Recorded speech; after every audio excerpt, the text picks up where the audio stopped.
Hello and welcome to State of the Economy. The last few weeks, about a month and a half, 2 months, Indian markets have been shaken by events outside of India, events in Greece and more recently in China. The Chinese stock market declined precipitously and it lost $3 trillion in a matter of just 4 or 5 weeks. And India is feeling the impact. India is not insulated from events around the world. Now, we all know that, but what is the likely outcome for emerging markets and India in the next 1 year following the crisis in China and the continuing uncertainty in the Eurozone? To discuss that, we have with us Dr. Sanjay Baru, Senior Fellow at the Center for Policy Research, as also a director at the International Institute of Strategic Studies. He is an expert on geoeconomics and he does study how events outside of India would generally impact on India. Welcome to our show, Dr. Sanjay Baru. Now, how do you read events in Eurozone and then in China? China is worrying a lot of other Asian economies who are so integrated with the Chinese economy. The Indonesian Vice President made a statement 4 or 5 days ago saying he's more worried about what's happening in China than in Greece. We've not particularly seen any articulation of this coming from an Indian cabinet minister or a policy maker. How do you see all this impacting India over the next 1 year? Well, I am concerned about the world economy. The only rays of hope, in fact, in the world economy as of now are the United States and India, which are doing relatively well compared to others. But one doesn't know how things will pan out even for the US and India. The Eurozone remains in trouble despite the solution they found or they're trying to find to the crisis created by Greece's default. China has had a problem with mounting unutilized capacity. There's a real estate bubble in China developing. There's a banking sector problem in China. Overall economic growth is slowing down. And the BRICS countries also. I mean, after all, Russia is an oil exporting country, and oil prices, if anything, are only further going BRICS down. Countries are in a recession, some of them. Brazil and Russia. Brazil has been in a recession. So, apart from India and the United States, the rest of the world doesn't look very promising. And your question is, how would this impact India? Well, I think... No, I'm asking you this because there's a survey in Business Standard published yesterday on the front page, a global survey actually, and it says that it has spoken to some over 10,000 manufacturers across emerging markets, BRICS countries, and it actually says that confidence is at its lowest since 2009, and that includes India, and in Brazil, and in Russia, and in China. So that's right. So, I can understand why the confidence is low in Europe. I can understand why the confidence is low in China. But I cannot understand why the confidence is low in India, in the sense that it is possible for us to have done better than we have. I think there has been a slow understanding of the economic situation by the government. I think we wasted a few months initially by not focusing enough on domestic economic policy. There seems to be some understanding of that now in the government. But I think our monetary policy has lagged behind the curve. And the whole business of ease of doing business, we have not moved fast enough. Preoccupation at home remains with politics. There isn't enough focus on the economy. Sanjay, I want to again come back to the impact that events outside of India have on our economy. Correct me if I'm wrong.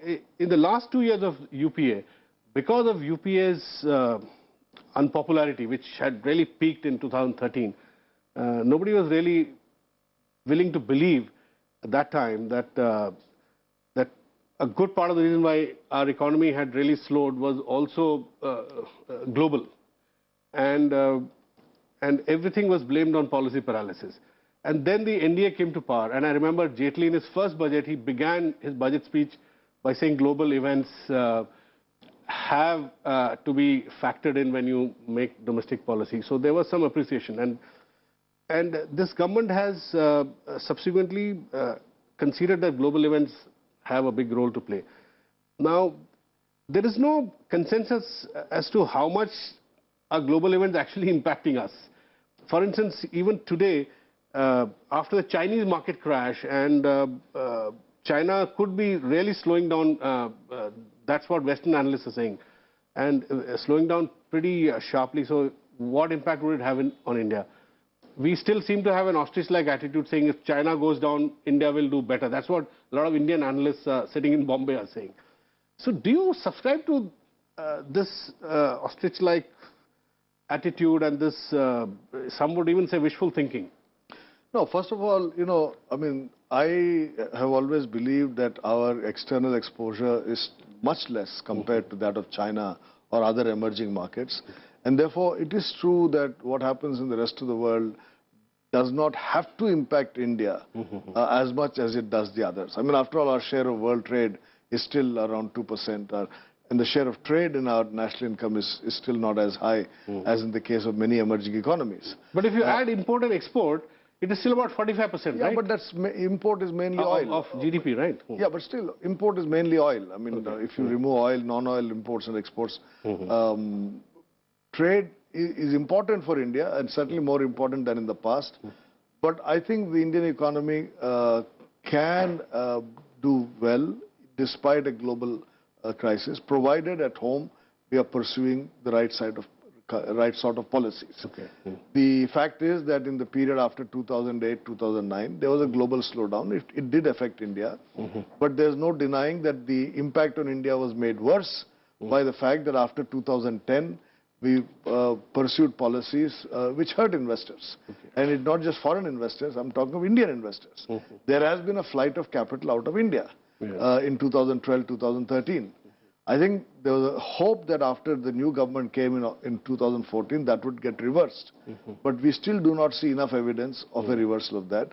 I think there is still a wait-and-watch attitude about India. There's been some improvement in investment, but not enough. And I think the reason for that still remains essentially domestic. I mean, the international factors do impact India. There's no question about it. But if anything, the international factors, the positive factors like the fall in oil prices may have at best neutralized the negative factors in terms of fall in trade growth, etc. But at the end of the day, India can still do better if it gets its domestic act together. So what do you think are the 3-4 key things that, say, Narendra Modi and Prime Minister Modi and Finance Minister Jaitley need to take care of to insulate India as far as possible from the global headwinds, as it were? Well, I think first and foremost, monetary and fiscal policy must be supportive of new investment.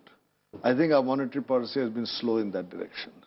And as far as fiscal policy is concerned, there also, I think we have sent mixed signals whether we want to go in for fiscal consolidation, fiscal stabilization, or we want to actually offer fiscal stimulus. Actually, you're right. There are a lot of analysts now saying that the slowdown from January to now, this year, is because government spending really slowed down. And then there's a view coming that government spending needs to be increased. Just to give you one example. In fact, I'm told that NREGA, Ministry of Rural Development, has been instructed to start spending on MNREGA schemes like that. Yeah, and to give you another example, you take defense expenditure. Many people thought that this was a sector in which Make in India would really take off because our defense needs are very high. But if you look at the situation on the ground, we have not yet moved fast enough to convert defense spending into a demand-stimulating, manufacture sector stimulating, domestic production stimulating process. We still import. In fact, if anything... Actually, we still don't have a policy on offsets which government said would be out by March. That's right. March end, right? Early April. They said a much more liberalized policy on defense manufacturing and commitment on offsets. So a lot of policy statements have made, but they have not been followed up with actual concrete. I think the slowness of policy continued into this year. Hopefully this coming session of Parliament will pass the GST bill. And I think a lot of businessmen are waiting for the GST bill to be passed, because that will certainly create a more supportive environment for business. But apart from that, and that's a very important fiscal measure that this government can take, or not just the government, the country can take to step up investment.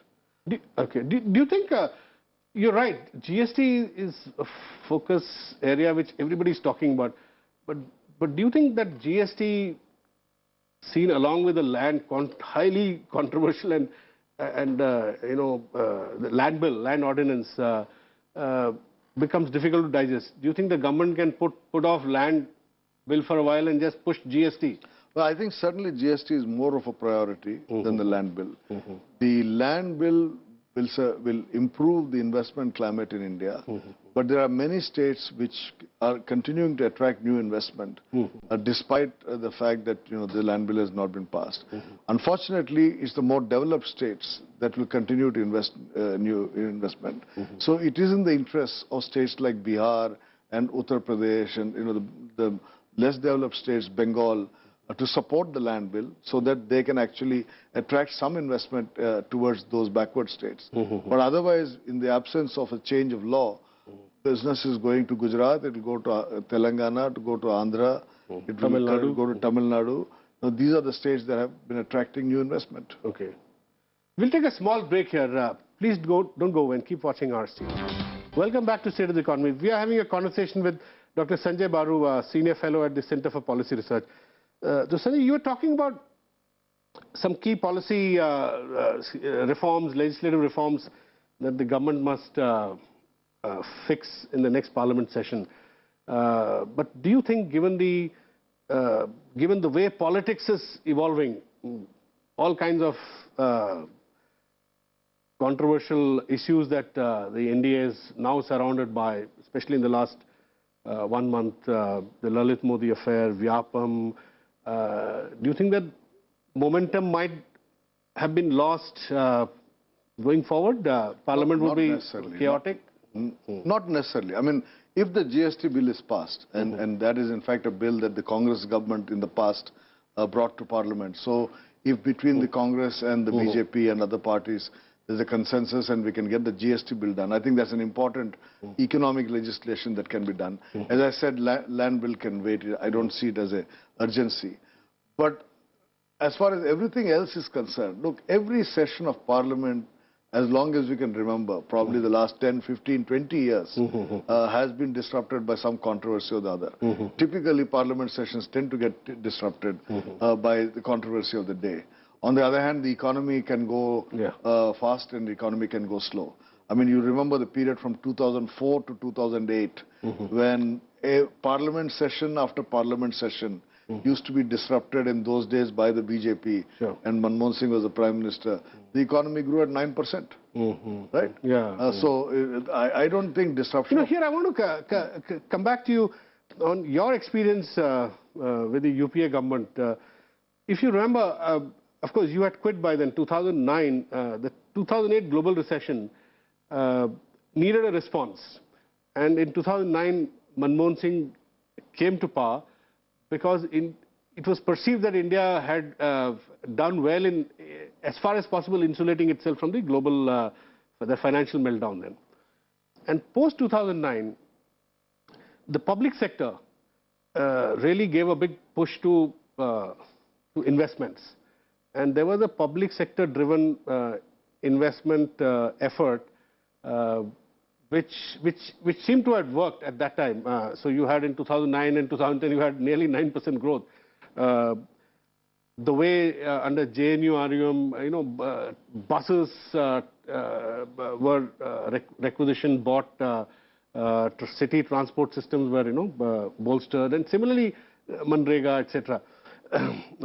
Now, a similar situation obtains today where the government, I think last week said that the public sector should increase their spending by 25%. Now that requires the bureaucracy also to come together. Now Manmohan Singh had a way of working with the bureaucracy. Now how do you see this government, from your observation, really pushing the bureaucracy and the public sector to to lift investment? Because private investment is still slow in coming. Well, look, first of all, don't forget that all the fiscal spending of 2009, 2010 came at a price. Okay. You had massive fiscal problems after that. Yeah. And part of the problem of the last 3-4 years has been an attempt to control fiscal profligacy. Inflation went up, and we are still working on the monetary policy to bring inflation down. So there was a price the economy paid.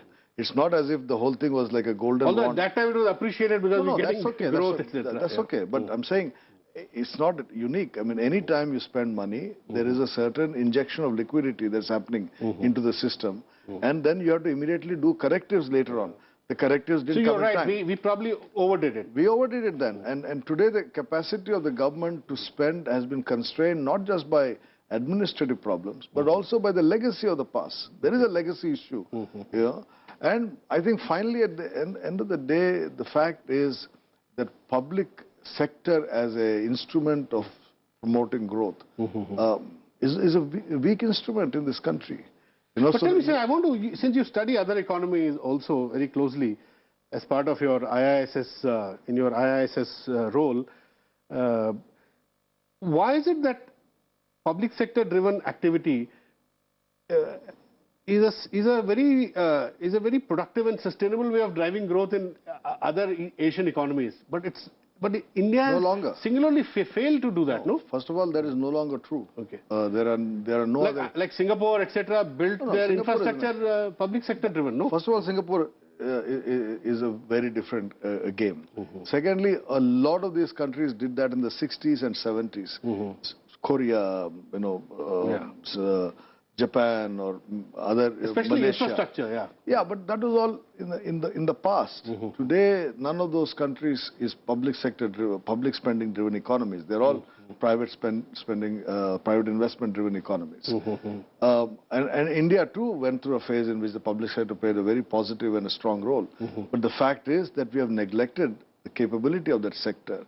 So today, to expect the public sector to become the instrument of acceleration of growth, I think is a weak instrument. It's a weak instrument. Yeah, it's a weak instrument. So are you suggesting that, but the government, if you look at the government pronouncements, documents, the budget document, the railway budget document, there is a predominant, trend that this government is depending on, say, railways.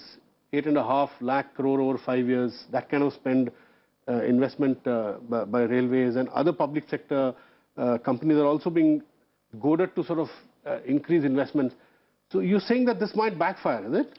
No, I'm saying these instruments are weak instruments. I mean, you look at the railways. As an institution, the railway system has been weakened. There is now a minister who is trying to revive the system, strengthen the system, but governance within the railway board, governance within the railway system has over the years weakened. We've had incompetent railway ministers, one after another and after another. I mean, after decades, we now have actually a good railway minister. Otherwise, you look at the last 10, 15 years, you've had people with very limited capabilities. But the railways are still in the public sector, and therefore, any stimulus through the railway system will be a public investment. But look at the major growth is coming from foreign investment. The Delhi-Mumbai Industrial Corridor is funded by Japanese aid. And it's now the Chinese and the Japanese and the Koreans who are coming to really bolster India's railway system. Even the Chinese, that's Chinese are offering to sort of invest in the railways. So do you think we should really accept of course we technologies and... Absolutely. I mean, if somebody is willing to come and invest in India, why should we say no? And, but tell me, insofar as Chinese investments are concerned, do you still see that the bureaucracy, especially the Home Ministry and the Intelligence Department, are still very skeptical, or are they opening up? No, I think there is a opening up. First of all, the skepticism is related more to the security-related sectors. That's what I'm hinting at. Like telecommunication. But, infrastructure is not that sensitive. Okay. And certainly, I think our message to China has been to come and invest in India. And do you think that the Chinese are faster and quicker in implementing projects, bringing in money by cutting through their bureaucracies than, say, Japan, because Japanese have also committed a lot of funds to our infrastructure development, right? So So how do you see these two, the promises from Japan and China playing out? Well, actually, yeah, that's a very good point. Japan has been a slow mover. And in fact, in the 1990s, Japan was overtaken by Korea. Korea was nowhere as an investor in India in 1990 compared to Japan. But by 2000, Korea had arrived in India. And today, that may well happen with Chinese companies if the Japanese don't move fast. You think Chinese could overtake Japan? Well, I think the Japanese are now moving. I would not say they are no longer moving. I think there's been a lot of... but as fast as you think they should? Well, they have been moving. Let's not ignore the amount of traffic between Tokyo and New Delhi in the last 1 year. The Japanese Bank for Investment Cooperation has been JBIC has been cooperative. Have been active. A lot of Japanese companies are there in Tamil Nadu, in Andhra Pradesh, in Gujarat. You know, as I said, there are certain states in India which are attractive to investors, and they will continue to attract investment. And how much do you think, Sanjay, today India is dependent on, say, foreign savings to drive its infrastructure, like Japan, China, Europe, and the US? Because there is a fund constraint also, right? So. No, I wouldn't say there's a fund constraint. There is a gap between our investment needs and our savings at the moment. That gap can be easily filled with foreign savings, and that has happened in the past. I think the overall problem for India is that between 2009 and 2014, gross investment has come down. If you look at overall investment... Even the savings rate has dropped by about 4.5%, 5%. Yeah, and investment rate both have come down. And therefore the challenge is to really push the investment rate up. To the extent that you can do that through public investment, one should do it. But I have said that it's a weak instrument. And therefore at the end of the day, we need to make it easier for businessmen to invest in India so that private investment also pushes up.